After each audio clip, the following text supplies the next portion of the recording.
УАЗ Патриот пикап в этом году очередной раз засвистел выжимной.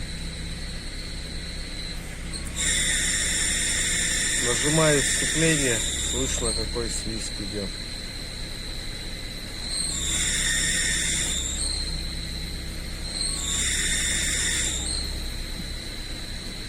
Сцепление получается менять у меня практически один раз в год.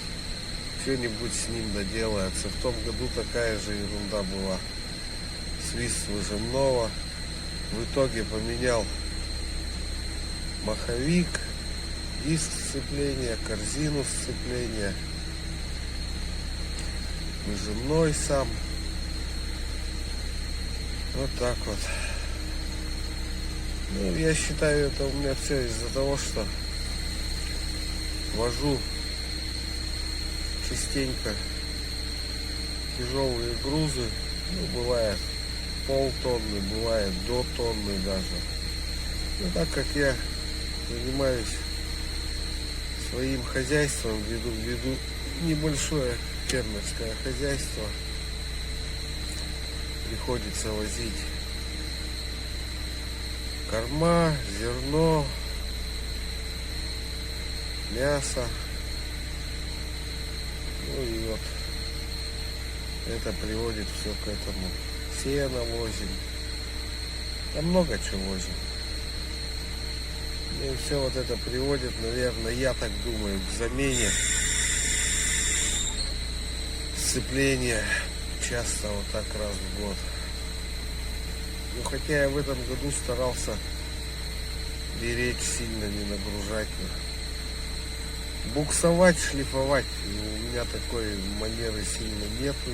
Никогда нигде стараюсь все везде плавно проезжать.